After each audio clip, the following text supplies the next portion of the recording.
What are the issues with social media today? Wow. Well, that's a big question. And there's a lot of different aspects to that response that I would dive into. The main one that I'm focused on is the issues surrounding having instant gratification in our pocket all the time as an escape.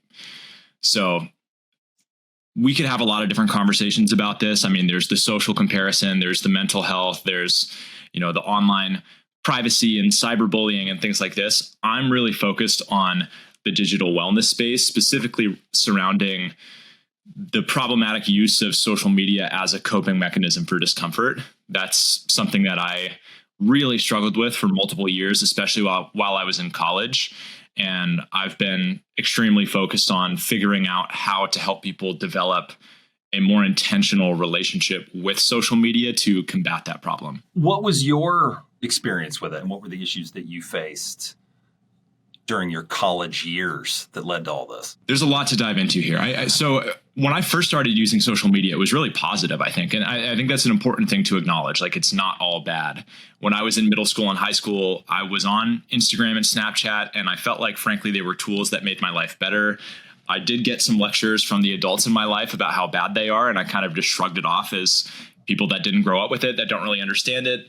I was not concerned about it at all. And then I got to college, and that changed for a number of reasons. I think the major one being that transition into college is a pretty difficult one for a lot of people for a number of reasons. I mean, I went to UC Berkeley to study engineering, which was academically extremely rigorous, harder than anything I had ever done. And it was the first time in my life that I had almost full control over my schedule. In high school, you're going from bell to bell to bell. There's extracurriculars and sports I was doing. I didn't really have to manage my time. And then I got to Berkeley, and that wasn't the case anymore. I had no idea how to manage and prioritize things. So I fell behind super bad and got a 20% on my first math test of college, which was a pretty big wake-up call for me and led to me being basically chronically stressed out for the first time in my life. I had experienced stress and anxiousness before, but not to this extent. And that started me down this very slippery slope of using technology as an escape. So it really did start in an innocent way. I'd be studying for a math midterm, and I would get stuck on a problem and start to feel stressed, and I would rationalize using Instagram as a study break. And that's just a self-reinforcing habit, because you're just avoiding whatever led to that stress in the first place, which is only going to bring more stress. And the more times you go through that loop, the lower your tolerance for all forms of discomfort becomes. So I would say I just slowly became more and more dependent on my phone as a cope for not just stress anymore, but also anxiousness and boredom and loneliness and social awkwardness and fatigue. Eventually, it got to the point that I couldn't even fall asleep at the end of the day without being on my phone and watching YouTube videos until I passed out at 1 or 2 in the morning. And then that just, it gets you even deeper into this cycle, because then I was getting 5 or 6 hours of sleep. I was waking up not well rested, so it's harder to resist the urge to go to my phone. So I fall farther behind in school, and I get more stressed out, which makes me turn to my phone even more. So for me, that was really the root of the problem. It was just a highly ineffective means of coping with discomfort that made me feel really trapped for multiple years when I was starting off college. Now, you have spoken to, I believe now, over 30,000 high school students at various high schools about these problems. And I know you've heard a lot of students are going through a similar experience to the one that you had in college. What is it about the mindless scrolling that is so attractive as a stress reliever? Because it seems that students and adults believe it is a stress reliever, even though, just like you just illustrated, it leads to this negative reinforcing cycle of degraded mental health and lack of sleep. And it takes you away from whatever it is you need to deal with. But what's the mechanism in Instagram, Snapchat, or other TikTok, other various social media platforms that makes it feel so good in the moment, even if we know it's not good for us long term? Well, I don't think there's just one thing. I mean, all the social media apps have been doing everything they can to make their apps more addictive for the last 20 years, right? They're built on a business model that's not aligned with our well-being. Their bottom line is a function of how much of our time they can get us to spend. So they've partnered with the world's leading psychologists and neuroscientists. They've analyzed billions of data points. They've actually worked with the gambling industry to figure out how to make that never-ending feed closer to a slot machine. So there's a lot of things that they've done that really make this an escape of a different kind relative to something like television, right? And then that's amplified by the fact that it's always on us and it's socially accepted, right? Like people were using cigarettes as a means of, instant gratification that were sitting in their pocket, but you can't pull out a cigarette in a library on a college campus and start smoking it, right? You'll get kicked out, and there's an element of you would feel shame around that to a certain extent. Nobody bats an eye. If you're scrolling through TikTok or Instagram in study hall or in the library, that's normal. Other people are doing that too. As long as you don't have the audio playing out loud, nobody's going to give you a hard time about it. So it's the fact that it's so unbelievably well designed, and we can get into the specifics of what they've done to make it so attractive. But in short, it's every single aspect of it has been tested and iterated on to keep people on it for longer. And there's the environmental factors of it sitting in our pocket and it being socially accepted that really makes it a problem of a different kind and not a different degree, in my eyes, at least. In your talks, you've got this great visual that shows the amount of time we spend in a lifetime in various activities. I think that might be a good thing to jump into now. Can you unpack what that visual looks like? Yeah. So I show how many months an 18-year-old has left, assuming a life expectancy of 90. And we kind of break down what that time is going to be spent on. So there should be about a third of that time that's going to sleep. For someone that works a normal 9 to 5, we map out it's about 126 months of actively working if they work till they're 65. And then I just pulled some U.S. Bureau of Labor Statistics data on things like driving, cooking, eating, chores and errands, bathroom and hygiene. So we have this rough estimate of an 18-year-old having 334 months left optimistically for everything else in life. And based off of Common Sense Media, they had a 2021 report that's the most in-depth research that we have on youth screen time in the United States. They found the average 13 to 18-year-old spending 8 hours and 39 minutes per day on non-productive online entertainment alone across all devices. And just real quick, that was, you said over 8 hours per day for your average 18-year-old. Yes, and it's important to realize, again, that's non-productive. So that doesn't count using a laptop for school. It doesn't even count Google Maps, texting, or phone calls. It's literally just social media, entertainment, and video games. Yeah. So 8 hours, 39 minutes per day. And that's the average, right? So half of them are above that, roughly.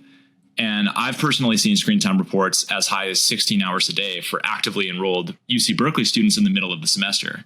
So many people are spending a extremely significant portion of their waking life on non-productive screen time. And I wanted to map out, well, how does that scale, right? Let's take the long view and think about the rest of our lifetimes and really analyze, like, what are we on pace for here?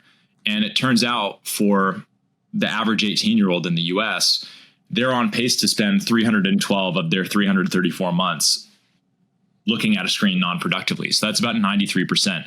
Now, the caveat here is there might be some overlap between these categories. That's a pretty hard thing to quantify. So maybe there's actually, 304 45 months of free time or something like that, right? There could be like a slightly different degree, but still it's a shocking percentage, right? 8 hours, 39 minutes per day is more time than you spend sleeping. So that's like half of your waking life. And when you factor in the other stuff, it's a shocking amount of your free time that's going to it. Well, because this is basically you've stripped out in this graph all the time you spend on personal hygiene, on sleep, on work. And it's that piece left, that free time. I mean, that's what's going to make your life, right? Everybody has to spend that time on eating and personal hygiene, but it's that free time that makes every life unique. And it is alarming that you have so many individuals who might spend, let's just say 50%. Let's be super conservative. 50% of that time, sure, just sitting there doing this, unconscious, just scrolling. Dr. Csikszentmihalyi, who wrote the book Flow, and I was a research associate for him for a number of years. Oh, wow. And your TED Talk made me think of him a lot because he wrote this in this book. He wrote Creativity. He had a similar graphic where there were blocks of time broken out for all these pieces of life. And he really emphasized how it's a relatively small amount of your entire life that you get to direct in any direction you choose. And when he did this is all prior to the invention of social media. But the thrust of his message was that it's that time that makes your life. And I think you bring up a really important point here in that it's important to ask these young people, adults, anybody that's spending that much time on social media, is that, if you can be conscious about it, is that how you want to spend your free time, the chunk that you have that you can do anything with you want? So yeah, I've never heard anyone say that's what they would prioritize. When I give these presentations at schools, and before I do the big reveal of the 312 months, I ask the students to reflect on what they think deserves the largest chunk of that time.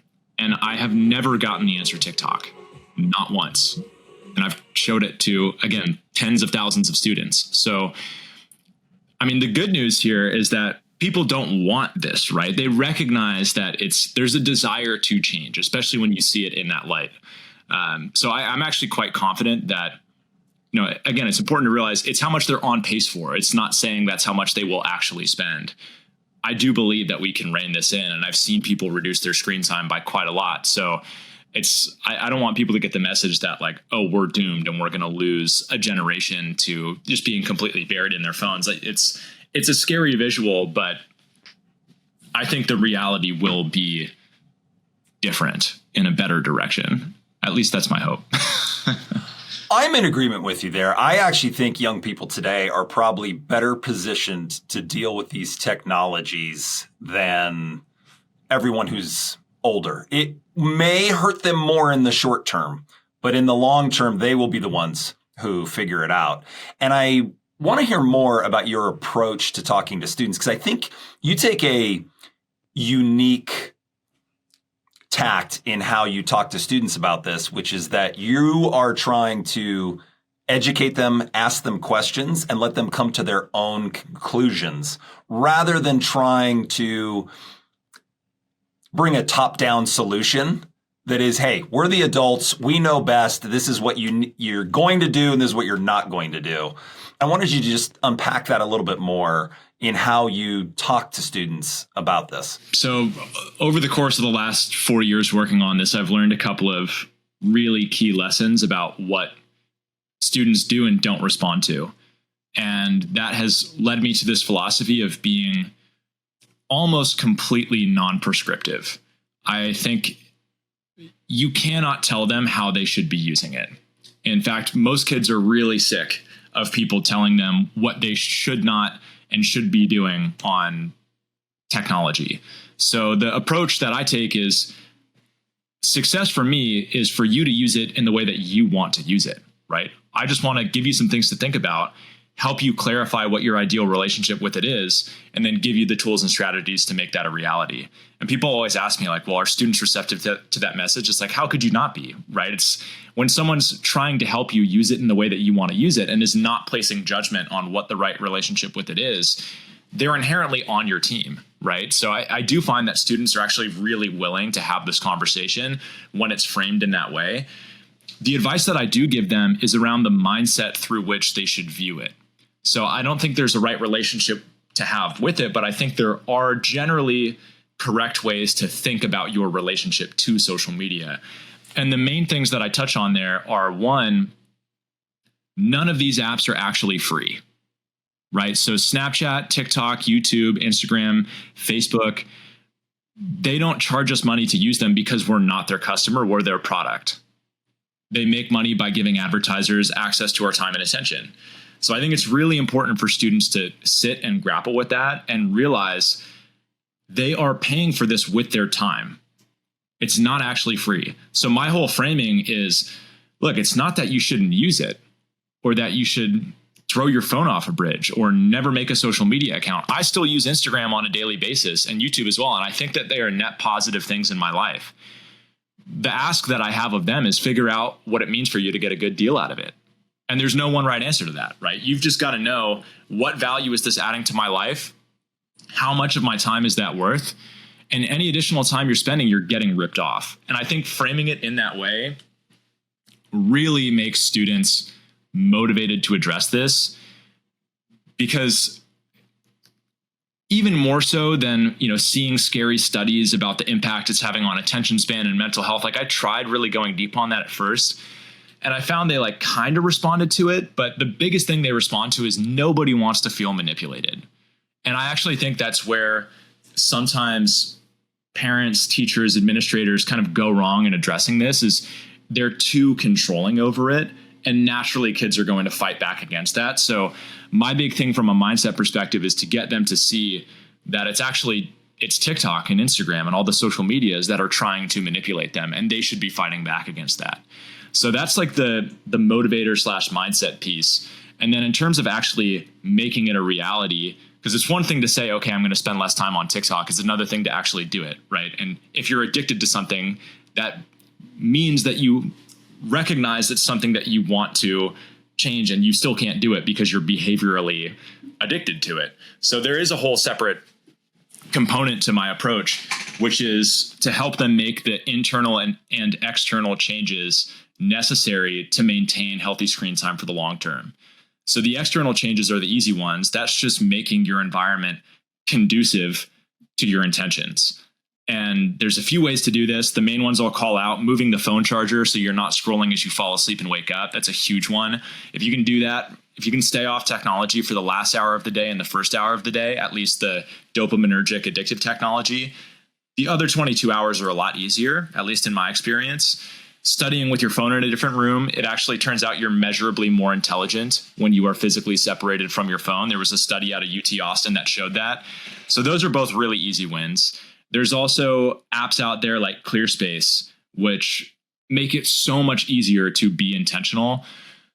ClearSpace forces you to take a pause before you get onto a distracting app, which is great because a lot of the times we turn to it, we're totally not conscious of it, right? So interrupting that unconscious response to stress, boredom, or anxiousness and forcing yourself to ask, do I really want to be using this right now?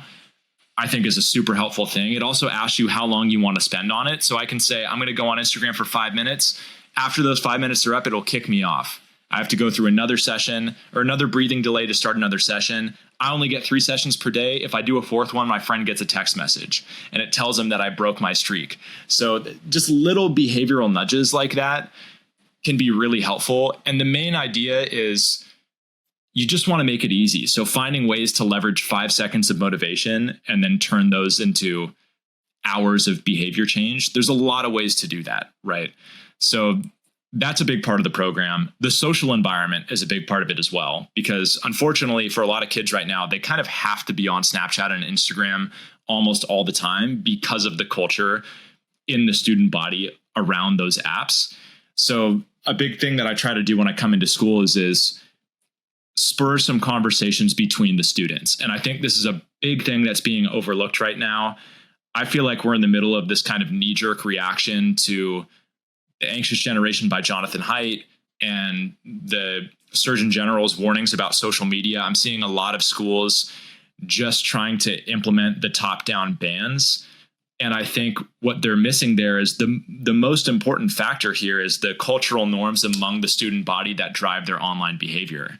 And change to that has to come from the students. There's no top-down thing that you can do to really resolve that problem. You might actually make it worse because now it's a forbidden fruit. And some of the schools that are rolling out, the phone pouches and everything, there are kids that are starting these underground magnet markets where they're selling magnets to unlock the pouches for profit on campus. So you've got to get the students bought in.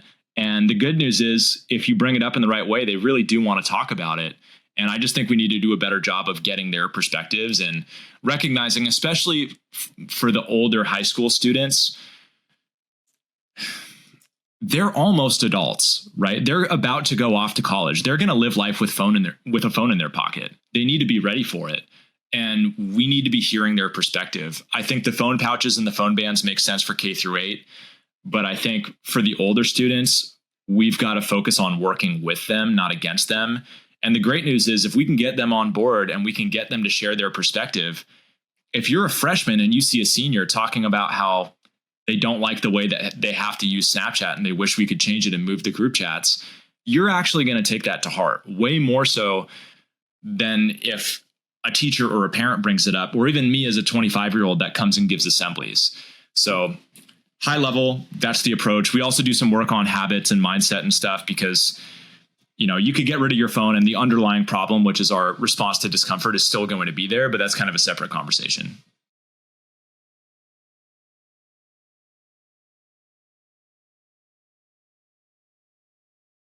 Test prep and tutoring company 20 years ago. And so we've spent a lot of time with high school students at this firm. Without a doubt, teenagers, in my opinion, are biologically wired to reject adults telling them what to do. And I think you've really found a way to cut through the noise by treating them like adults and speaking to them like adults and saying, hey, is this something you want to spend your time on? And then in a non-judgmental way, listen to what they say back. Because well, go ahead. I didn't mean to cut you off there. No, not at all. I think we're totally aligned. It's for any parents listening, especially for parents of older kids. I think when your kid is lower school and below, or even into middle school, you kind of have to play the parent card, right? You wouldn't really let them set their own intentions around drug and alcohol consumption before they're, at an appropriate age for that. So you shouldn't really do the same thing with the internet, right? Like unrestricted access to social media for a 7-year-old is definitely not a good thing. And I think parents should be stepping in there. But as the kids get older, the transition you want to make is you want to go from being a judge that imposes rules without their consent or talking to them about it to being a guide that helps them figure out how they want to use it and then holds them accountable to that ideal. And again, the great thing about the approach is no kid wants to spend 8 hours and 39 minutes per day. I haven't met a kid that really genuinely wants that, right? So if you ask them the right set of questions in a curious and non-judgmental way, they will kind of put themselves into this corner, basically, where they're like, well, if I want to do all these things and these are all the hours I have in school, yeah, I guess like 2 or 3 hours a day is my ideal amount of non-productive screen time. It's like, great, let's go from there. I'd love to hold you accountable. And I've seen that work really well. There's a quote I want to read from Jonathan Haidt's The Anxious Generation, which I think is interesting because people read The Anxious Generation as adults and suddenly they want to come in with all these top-down solutions. However, directly from Haidt, he says, just as the immune system must be exposed to germs and trees must be exposed to wind, children require exposure to setbacks, failures, shocks, and stumbles in order to develop strength and self-reliance. And I think we can have a similar approach to the problem he's discussing here, which is an over-reliance on phones, in that we have to allow them to make their own choices, allow for the possibility of them stumbling and failing and having setbacks so they can learn how to overcome that stuff. I mean, in just a bird's eye view of this situation, what happens to that kid who's been told again and again and again, you should never be mindlessly scrolling. You're spending too much time on your phone. And so fine, you restrict the phone as a parent. Well, at some point, they're going to leave your house. Are they going to have any self-regulation skills at that point to deal with this? Or will they, like in your experience, go off to college, be on their own for the first time, and now get stuck in this negative spiral of not knowing how to deal with this tool in a productive way so that it's a net positive for their life rather than a net negative? Yeah, so I've definitely had conversations with college students where that was the case, right? They were extremely restricted, and then their first time having no restrictions coincided with the structure of their schedule collapsing with their first semester of college. And that can definitely be a recipe for disaster. It's tough because we haven't really seen comprehensive studies on this. It's a hard thing to kind of collect data on. So it's hard to tell, like, is that fully restrictive approach better than a totally unrestrictive approach? I mean, when I was growing up, there weren't really restrictions around this in my household. I was pretty unregulated in my access to social media, YouTube, things like that. We didn't really talk about it very much. And I don't blame my parents for that at all. They didn't really know, right? We were all guinea pigs for this. We weren't aware this could be such a big problem. So, I mean, I definitely faced the issues as someone who didn't have those guardrails up, and you would think was maybe developing the ability to live with it. But I wasn't really. The problem was masked by the fact that I had such a busy schedule, and then the structure of the schedule collapsed and it became a big issue. So I think the right approach is a middle ground. You can't just say, okay, here it is, use it however you want to, and I'm not going to check in with you about it. There need to be conversations. They need to have some guidance around it. But how you go about delivering that guidance is really the determining factor of whether it's beneficial or potentially counterproductive. What are your thoughts on some of the stats that do come out of the anxious generation? Like when he states that between 2010 and 2020, the rate of suicide amongst U.S. adolescents aged 10 to 14 increased by 121%. Do you think this massive drop in positive mental health, because it's not just suicide. I mean, it's self-harm, it's anxiety, For sure. depression, and the causation hasn't necessarily been proven, but that correlation is really, really strong. So I just wanted to get your thoughts on that. Well, I mean, I think it's important to acknowledge there's probably quite a few factors at play. Also quite a few factors in terms of the problems that come from technology, right? So there's the escapism, using it as a coping mechanism that has an impact to your level of resilience and tolerance for discomfort. And then there's the social comparison and the cyberbullying and the loss of hope that comes from consistently consuming really doomerist, content on the internet. So there's a lot of different reasons why I think that correlation is there. And I also want to acknowledge, I am not a mental health expert by any means whatsoever. And I think the conversation that I have about technology with kids is a subset of all the conversations that we should be having about it. So I don't touch on the digital citizenship, cyberbullying, online privacy, mis and disinformation. I'm very specifically related to your relationship to it as a means of escaping discomfort and the type of content you're consuming. So I definitely think there are things that are out of my scope that are impacting this that I'm not really qualified to speak on. And I think unpacking that correlation, there's a lot to dive into there. And it's really not black and white, like it's Instagram or it's TikTok that did it. It's what kind of content were they consuming? How are they interacting with it? Was it impacting their sleep, right?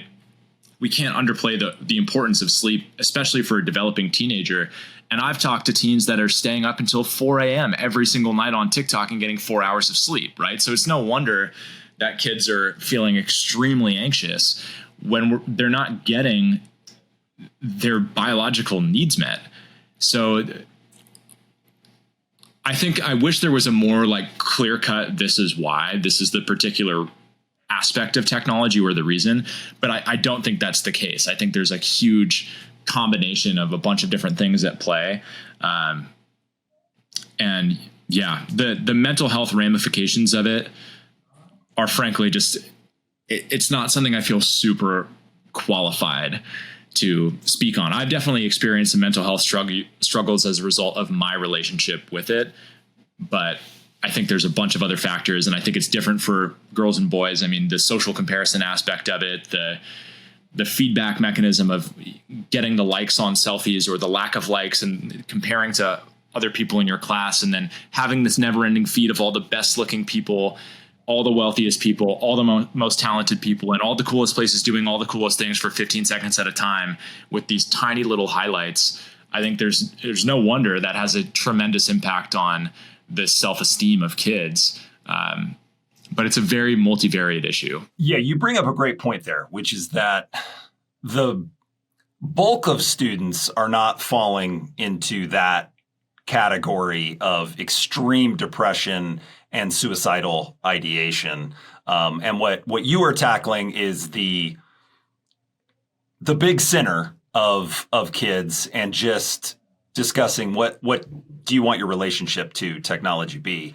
At the same time, I wanted to get your thoughts on government intervention here for some of these platforms, because it does seem to me that when you hear stories about an algorithm that is pushing engagement at all costs, and if the data points line up that you've got a young girl with some anxiety and self-esteem issues, and maybe a little bit of a not great relationship to food, suddenly these algorithms will target that, start pushing. First, it starts with dieting tips, and then the level ups more and more because it's only trained to push engagement. And next thing you know, they're getting videos pushed to them on how to hide anorexia, how to be bulimic and not let anybody know. Actually tips in this area. And then you've got a kid who now has an eating disorder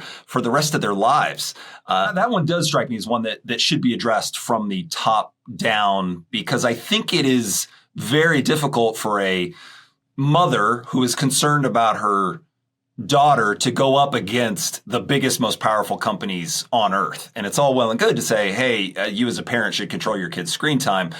But it doesn't feel like a fair fight to me. And in my mind, those companies should be held liable for what their algorithms do if the algorithm is engaging in that kind of behavior. Yeah, I agree there needs to be a top-down approach that complements the bottom-up approach that I'm trying to kickstart by going and having these conversations with students around the country and the world.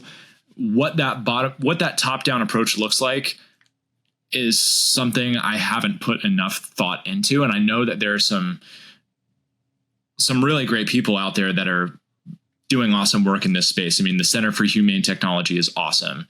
I think the stuff that Jonathan Haidt has done has been awesome. I slightly disagree with him about the phone-free schools in high schools, especially for those second 2 years. But by and large, his 4 norms that he advocates for, especially for K through 8 schools, I'm totally on board with. So we have some people that I think are pushing us in the right direction for these top-down changes. But I also see some things that I think are a little bit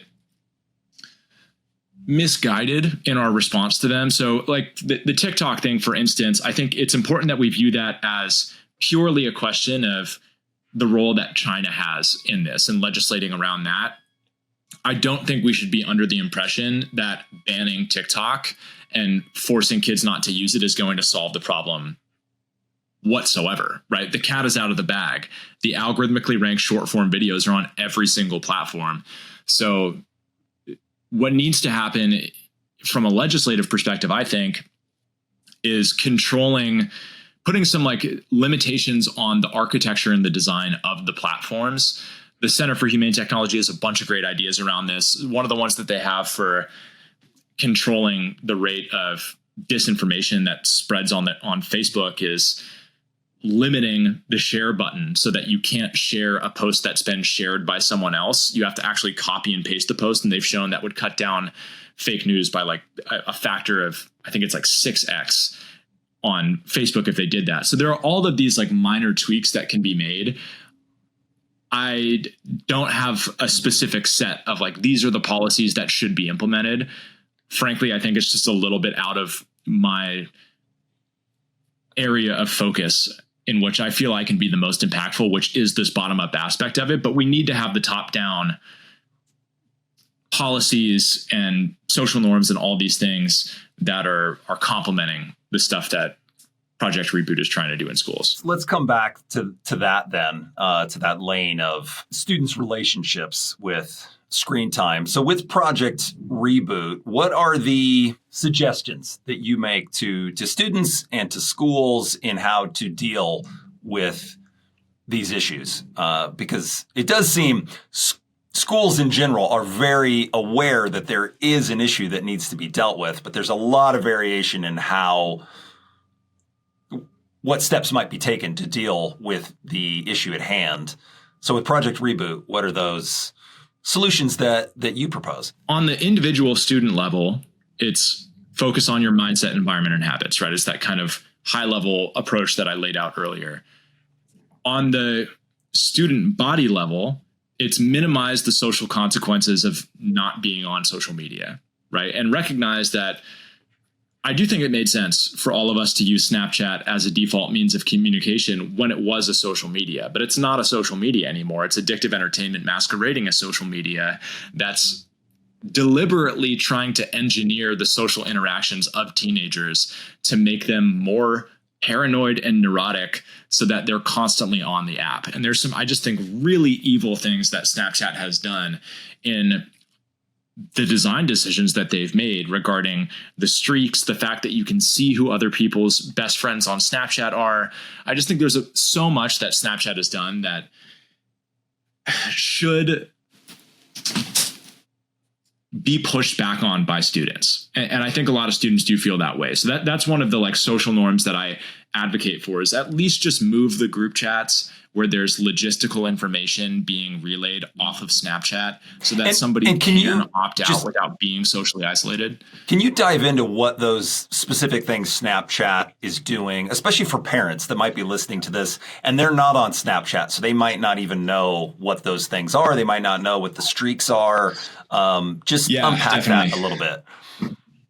Yeah. So the Snapchat streak is this feature where if I were to send you a Snapchat and you sent me a Snapchat back in one day, that would add 1 day to our streak. And if we were to do the same thing again the next day, now our streak is at 2. And these streaks build up and up and up. And what's happened is implicitly it quantifies the strength of your relationship with someone over completely the wrong data, right? So it basically tells kids your social worth is a function of how many people you interact with on a daily basis, even if it's just sending a picture of a wall, right? Because a lot of the streaks messages that turn into, these 500,000 day long streaks that kids have are literally them sending a picture of the ceiling or the wall, right? But they look at that and they kind of implicitly quantify the health of their social life around their streaks. And that's why they're devastated when they lose the streaks. When kids go on vacation and they're off of their phones for a week, they have another friend log in to keep their streaks up, right? So it just implicitly sends, I think, the wrong message around what we should be valuing in our social lives to kids. And now Snapchat's made it so that you can pay to reactivate a streak that has been lost, right? So it's just like, wow. They've so clearly done it just to get people to come back to their app more and more and more and continue to engage in a way that I think has had some, whether they're intended or unintended, some serious consequences for the ways in which kids view relationships. And then on top of that, now they've got it so that apparently now with Snapchat Premium, you can pay to see who people's best friends are on Snapchat. So you can imagine the drama that creates in a school setting when you know who everyone else has been talking to, right? I mean, imagine if when I was in school, lower school and stuff, that we were like passing notes around. Imagine if every day you came into class and there were like stats on the board of who's passed the most notes to who. And like, I don't think we should be quantifying things in that way and giving that kind of, just feeding drama between kids in that manner. They can also see if people have been active on the app, if they haven't opened a Snapchat that they've been sent. So like if I sent you a Snapchat and you haven't opened it yet, I can see that it's been delivered and not opened. But if you've gone on the app and deliberately haven't opened it because you're ignoring it, now I could see that too. So there's just a bunch of things that they've done that I think they're just messed up. And what does that mean now? It's like, well, now you know, if I go on Snapchat, I have to respond to all my Snapchats because everybody's going to know if I don't do it and they're going to think I don't like them. So they just pull kids into sending more and more Snapchats to make it harder and harder to separate yourself from it. Well, I just think that's really messed up. Yeah. I know that they struggled once they went public. Those market forces really came to bear on that company. They said, hey, we have got to figure out a way to increase engagement to drive those top line numbers. And this is the result of that. And I think that strikes at the heart of the problem here, which is just like you said, their business model is your time. It is monetizing your time. They're not actually free. And that's what leads to the manipulation. And sharing that information with students is really important. It strikes me that the what you're getting at there with Snapchat is that the medium is the message. And so for sure. on Snapchat, they're teaching you that it is some form of daily communication back and forth, even if it's meaningless, is what constitutes a good friendship.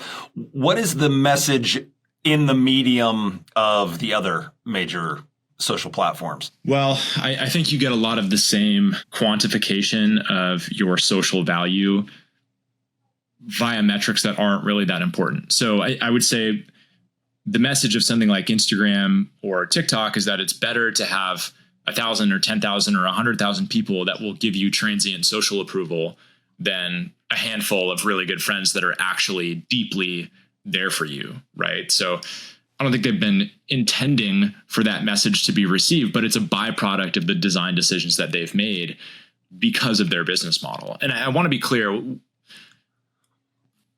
I don't think the people at Facebook or Snapchat are evil, right? I think it's very easy to sell yourself this idea that you're doing something actually noble here, right? Like the whole reason they're on this business model is because they decided to make their apps free because they didn't want to restrict access to them, right? And at first, like Facebook becoming this free service to connect people all over the world, like that sounds like a really noble vision. It's just an unintended consequence of the business model they chose. And if you're an engineer, it's very easy to sleep at night knowing that you are increasing engagement if you view engagement as, well, I'm giving the user what they want, right? They wouldn't be using it more if they didn't want to be using it. So I'm making their experience on the app better. But I think it's important to realize it's more nuanced than that, how people make decisions, right? And if they're addicted to something, it's not what they want, it's what they feel compelled towards because of the addictive design. So I don't know. I don't want to come off as like too harsh in the anybody that works at, Facebook or Snapchat is evil. That's not what I'm saying at all. It's just the incentives are really, really bad. And I think that if we as a collective culture can wake up to that and push back against it and make that business model less successful as a result by boycotting and going to communication only apps, then we can apply some market forces that will hopefully kind of correct for the bad incentives that the apps have been under for a long time. Yeah. And there are lots of good people that worked for tobacco companies over the years, that worked for Big Pharma when they were pushing opioid addictions. I don't necessarily blame the rank and file at these companies either. They've got a job and they're trying to do the job as best they can. I do think it's fine to point fingers, though, at the people at the top who are setting the incentives, because they're aware of what their incentives drive, and they are forsaking responsibility in the name of raking in more money. This is true. My perspective on it is like, this is where you need legislation to come into play, because if Mark Zuckerberg were to basically say, you know what, we're fully taking responsibility for this, we're going to make Facebook way less addictive, we're going to cut out all these things that we know work. Well, now TikTok is going to dominate, right? And like, there will be competitors that do the same thing, and Mark will probably get fired by the board. So again, it really is, if you're obligated to maximize shareholder returns to a certain extent, like the individual people at the top are still encumbered by bad incentives. So this is where I think we need to have a combination of top down and bottom up interventions to right the course and make it so that the incentives are just better. So I agree that there is a level of responsibility there, but I don't think it's realistic to expect that if we just swap with different people, the problem's going to resolve, right? You make a great point there, and it reminds me of one of the big bank executives prior to the financial crisis. And they said, how could you justify continuing to push these products that you knew were going to one day self-implode out to teachers' pension funds, right? They were selling them the collateralized debt obligations, knowing that they really were selling them junk and that somebody else was going to be holding the hand grenade instead of them. And the executive said, hey, man, you got to understand, like, when the music's playing, you got to dance. If I don't jump in because of these market forces, or if our bank stops doing it, it's not going to stop all the other banks from doing it. And suddenly we're getting killed in our margins, and the shareholders will demand that we do something to be more profitable. And the only way to really solve that is an industry-wide solution. So it's like, if you want to have a social media product in the United States, there needs to be a federal intervention that says X, Y, and Z are not allowed to be pushed out to our consumers because we know those things are addictive. Much like we made advertising to children for cigarettes illegal, and then no one can do it, right? Then no one has an advantage by advertising cigarettes to children. I think the arc of this is going to be very similar to the arc with cigarettes. I think it's just the cigarettes of my generation, right? And it took a while for us to respond. There's got to be a combination of things that come into play to correct the course. But I think we're seeing that start to happen. We're having a wake up moment as a culture right now. The parents are realizing it. Kids are realizing it. Trust me, kids see this as a problem. I think that's something that parents often discount. It's very common, I think, for parents to say, hey, you've been on that phone a lot. Like, why don't you go do something else? And the kid kind of rolls their eyes and they think that they're not aware it's a problem. Most of the time they know, they just are confused as to why they can't control their behavior around it. They're blaming themselves. They're insecure and they don't want to acknowledge it. So what I found is that the majority of kids, especially high school kids, really like see that this is something that is not good. So that's a good thing, right? Like, there's a level of awareness that we have around it. There are people that are starting to push legislation around it. We're starting to get tools like ClearSpace that will kind of make it easier for us to combat the persuasive design prior to us getting potentially stronger legislation around this. So I think things are trending in the right direction, and I do feel optimistic that we'll make a lot of progress in this domain over the course of the next decade or two. What are some of the stories that you've heard from students when they have made a change and you hear back from them? Yeah, I've got a lot. I had a student in the course that I taught at Berkeley. That was the kind of first work that I did on this. He cut his screen time by 6 hours a day and said he was a lot happier, in better shape, getting more done. Felt like the class laid the foundations for the rest of his life. So, I mean, when you get that much time back, there's a lot that you can do with it. I mean, for me personally, I went from being pretty miserable, completely out of shape, like not doing well in school to getting straight A's and running marathons and doing all these things because of the change in my relationship with technology. I've had multiple students get straight A's for the first time in college after taking that course and cutting their screen time down. So there's a lot of anecdotal stuff that I've heard from students that I've worked with, especially if you're in a class where it's graded on a curve and you're competing against everybody else in the class and everybody else is spending like 5 to 7 hours a day. If you're down at 2, which you can still watch a whole movie every day and still have time to check social media, that's like a superpower. You've got an extra, 3 to 5 hours a day you can use however you want to. So in some ways, it's an opportunity for kids growing up today. If you can figure out the right way to use this, not only will you not be so held back by the sink on your time and energy and attention span, you can actually really be empowered if you're using it in the right way. So I think there's lots of reasons to be optimistic. And for anybody that is struggling with it right now, you can feel really trapped and like you're just never going to be able to get out of it, but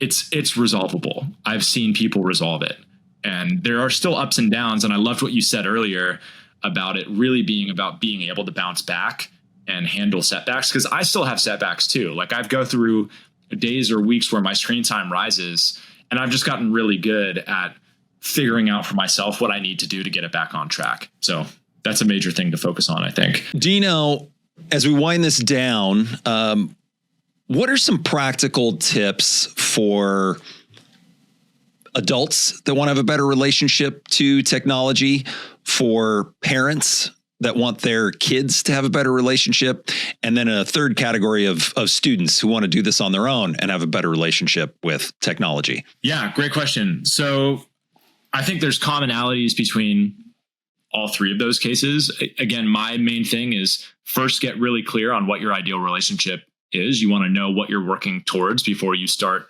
doing the work to get there, at least to a certain extent. So reflecting, having a conversation with yourself about, what aspects of this are useful to me. How much time do I really want to be spending? What do I want to be doing with the time that I have on social media? And sometimes the best way to get clarity on that is actually to take a step away from it. So for people that are actively struggling with this, I do recommend doing some form of a digital detox. And sometimes this idea gets mixed responses from people, because from an addiction standpoint, doing a cold turkey thing is generally not regarded as the best approach. But I do think because you have the option to just delete the apps and get rid of them off of your phone and tell someone you're not going to use them for 1 week, it's helpful to do that as long as you approach that break with the right set of steps. So the things that I would try to do while taking a break from it are, one, start to recognize the times in which you unconsciously go to open those apps without realizing it. Because if you delete the Instagram app, you will notice your thumb navigates you to where that app was without you even realizing it, right? And that's a great prompt for you to say, whoa, why? Why did I just do that? What was it that triggered that unconscious response for me to go open it? And how can I respond to that differently? And my framework for changing your response is prioritize satisfaction over pleasure. So I think we're prone to this fallacious line of thought where we think that when we are feeling low or bored or anxious or whatever, what we need to do is engage in something pleasureful that makes us feel really good, and that will serve as a break, and we'll be able to come out on the other side re-energized and ready to, be productive or whatever it is again. In reality, usually the opposite happens. When we binge on watching these short videos, we come out on the other side and it feels like we've taken an anti-nap almost. So recognizing that, and sometimes it's helpful to actually let yourself do it and then really sit with how you feel afterwards. And you'll realize you feel lethargic and kind of zapped, right? So a better alternative is when you do need a break, seeking something that is satisfying, where it doesn't feel bad to do in the moment, but you come out on the other side and you genuinely are recharged. And that can be different for different people. For me, it's going for a walk without my phone. It's FaceTiming a friend. It's reading a book outside. I mean, there's a million different ways to do this, practicing an instrument, doodling, journaling. There's all these different things that we can do that are mildly effortful, but still a productive break. It's almost like this idea of active leisure. Cal Newport talks about that in his book, Digital Minimalism, and I'm a big fan of that idea. So using that break as an opportunity to retrain those responses and also get clarity on what aspects of it do you really miss, right? Because there will be reasons you're like, oh, I wish I could go on Instagram right now to do this thing. Now you know, like, that's the thing that you use it for, right? That's the value that you get out of it. So get clear on it. And then just make it easy for yourself. So ClearSpace, again, is the best tool that I have found for this. I think the stuff that they've done is they're brilliant at designing behavioral nudges, and they make it really fun too. So you can even do a challenge on ClearSpace where you have to do push-ups to earn minutes of scrolling on social media. So you literally set your camera up and you have to record yourself doing push-ups, and it tracks how many you've done. And you can say, you know, every 3 push-ups is a minute of scrolling that I get. So there's ways to make it kind of fun and challenge yourself a little bit. But the biggest thing is just don't rely on willpower as much as possible to overcome this. Do the few small things that have an outsized return. And that applies to your habits as well, right? So focusing on what do you do in the first and last hour of the day, really paying attention to sleep, I think, is a huge thing for me. I notice a massive correlation between poor sleep and high screen time for myself. So I think prioritizing that, finding a way to wind down and start your day off right, it's just so much easier to be intentional in the other 22 hours if you can nail the first and the last. And then on top of that, giving your brain the space and time that it needs to just daydream and process things. That's something I think we're chronically deprived of these days. I mean, there was not a moment during the day where I was alone with my thoughts for multiple years when I was in college, and your brain needs that, right? So again, going for a walk without your phone, staring out a window, journaling, meditating, all of that is a great way for your brain's default mode network to just kind of run and process. And you don't really fully get that when you're always plugged into some form of technology. So that's my general kind of approach for it. And then as a parent that is trying to help a kid with this, it's really dependent on how old that kid is. So I think there's different approaches for a kid that is not yet on social media and a smartphone, that are currently getting onto it, or that are already on it and are already facing a problem. But the generalizable advice is you want to be on their team, right? So actually being vulnerable and transparent with them, I think, is an important approach to take. I mean, if you're struggling with this, don't hide that from them, right? I think it should be encouraged for you to say, yeah, I got to be honest, I got sucked down a Facebook rabbit hole today, and I think my relationship with it could use some work.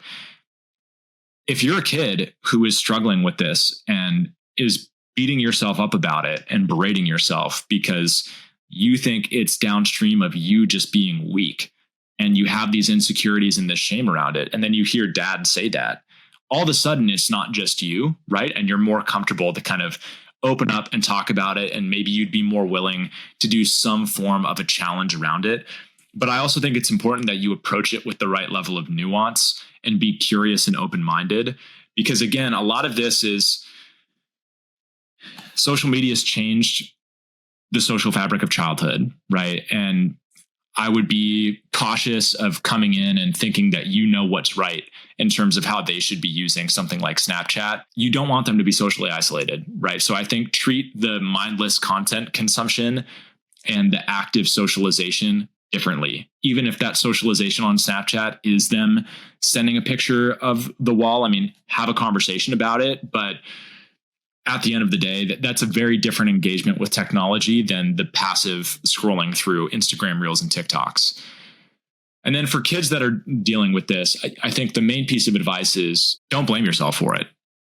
I can't emphasize this enough. I think a hugely important factor of how you use technology is the identity that you have around it. right? And if you believe that you're struggling with this because it's your fault, because there's something wrong with you, because you are weak, if you identify as someone that is addicted to technology and is not capable of resolving it, it's going to be very hard for you to resolve it. So instead, just having that shift in mental posture and saying, you know what, I've gotten a little sucked into this, as everyone else has to a certain extent. And it's because these apps are really well designed to be addictive. I'm going up against neuroscientists and the gambling industry, basically, that know how to change my behavior.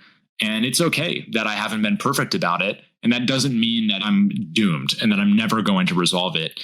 If I slowly work on becoming more intentional and I do some things to make it easier for myself, and critically, if I drop the shame element of it and actually just talk to a friend or a family member and get an accountability buddy, I can see progress on this over time. And hey, if I can compound very small improvements over a long period of time, I will become the kind of person that has a positive relationship with this. And if I can do that, the world is my oyster, right? Having that kind of inner monologue, I think, is really important. And recognizing that you are going to have slip ups. You're going to fall into it. I still do. And that's okay. And it's really just about how you bounce back from those things. So tracking your screen time and giving yourself credit for when you make progress on it. Because then when you are in those dips later on and you've had those setbacks, being able to look at that empirical evidence that you have overcome this in the past makes it a lot easier to bounce back quicker, because you know that you can do it because you've done it before. So there's a lot more to say. I mean, I'm coming out with a whole course about how to do this that I'm working on right now. So I wish I could condense it all into a 5-minute explanation, but unfortunately there's more that needs to be unpacked to really get the full approach, I think. Sure. And it sounds like you mentioned earlier, big ones are for those students, not having the phone around when you're doing homework, moving the place where you charge your device so that it is not next to your bed when you're going to sleep and when you wake up. That's a huge one. Grayscale is a good tip as well. Auditing your notifications. Those are some other really easy ones to do. But yeah, I think I've covered all the main pieces of advice now. Okay, fantastic. And then if anybody is interested in having you come to their school to speak to students and parents, if anyone wants to learn more about what you're doing, where can they go find that information? Yeah, so my website is projectreboot.school. And there's a school services page on there that's got all of the different types of work that I do with schools.